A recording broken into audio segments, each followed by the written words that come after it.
Bonjour et bienvenue dans notre reportage Ni vu ni connu. Nous allons vous parler des virus. Alors pourquoi des virus ? Parce qu'ils sont plus étonnants qu'ils n'en ont l'air. Après une latence de 30 000 ans, un virus géant a été réactivé.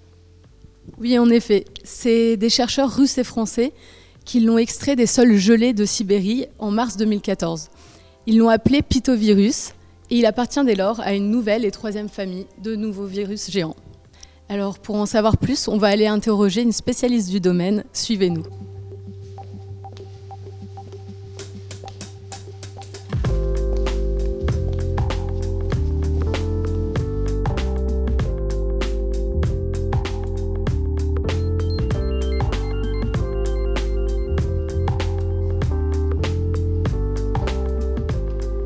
Nous voilà à l'Institut de recherche sur les maladies virales et hépatiques. Bonjour Catherine Schuster, vous êtes directrice de recherche à l'INSERM. Nous nous demandions, qu'est-ce qu'un virus géant ? Alors un virus géant se distingue des autres virus du fait de sa grande taille, comme son nom l'indique bien entendu, et cette grande taille permet de l'observer en microscopie optique. En fait, tout virus a quelques caractéristiques très particulières, c'est-à-dire qu'il a son génome autonome, il est plutôt petit, ou même très petit, et il est toujours un parasite obligatoire. Ça faisait la différence entre une bactérie et un virus. Toutefois, depuis la découverte de ces grands virus, il s'avère que certains virus sont observables en microscopie optique. Les virus géants sont-ils dangereux pour l'homme ? Est-ce qu'il peut être infecté ? Alors, ce qui caractérise les virus géants qui ont été trouvés actuellement sont des virus qui infectent des amibes, donc des êtres unicellulaires, qui ont été retrouvés donc soit en Sibérie pour les derniers, dans le pergisol, mais également en Australie, au Chili pour les pandoravirus. Et en fait, dans les amibes, je pense que la dangerosité est assez contenue.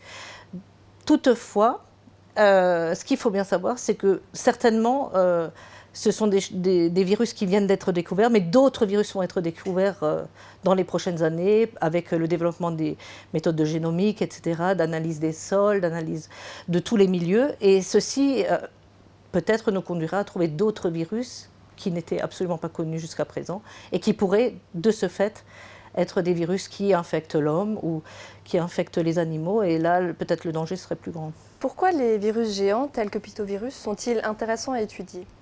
Alors, ils sont d'une part intéressants à étudier parce que, contrairement au dogme qui a été admis de cette petitesse du virus et de cette bactérie qui était plus grande et qu'on voyait, ils constituent en fait certainement le chaînon manquant entre les virus communément connus et les bactéries, et que ce chaînon manquant en fait nous permettra d'accroître notre connaissance en fait de la biologie, de l'évolution, etc. Donc ça, c'est une chose. Et d'autre part, les protéines qui sont codées par ces grands virus sont très différentes de ce qu'on connaît actuellement. Donc c'est vraiment rouvrir des portes de la connaissance en biologie, ça c'est sûr. Vous aviez dit qu'il y avait un risque. Comment réagir face à l'apparition de nouveaux virus ?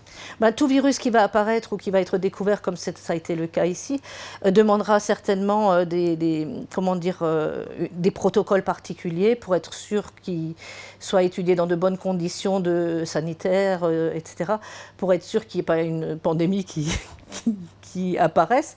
Bien entendu, tous les gens qui travaillent sur ce genre de projet vont être très très prudents et vont travailler par exemple dans des laboratoires de sécurité de niveau 3 avec des cellules d'abord animales pour voir qu'est-ce qui se passe, s'il y a une réplication qui se fait, etc. et voir après si ça pouvait se transmettre des animaux à l'homme, etc. Donc tout ça, ça sera fait d'une façon extrêmement prudente, ça c'est sûr.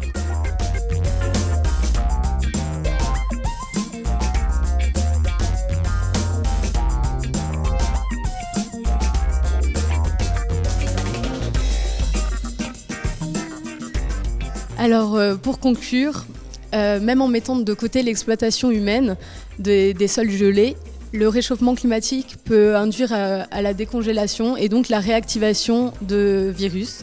Et l'homme devra, comme il l'a toujours fait, s'adapter. Merci de nous avoir suivis dans ce reportage de Ni vu ni connu et à bientôt pour un nouvel épisode. Au revoir.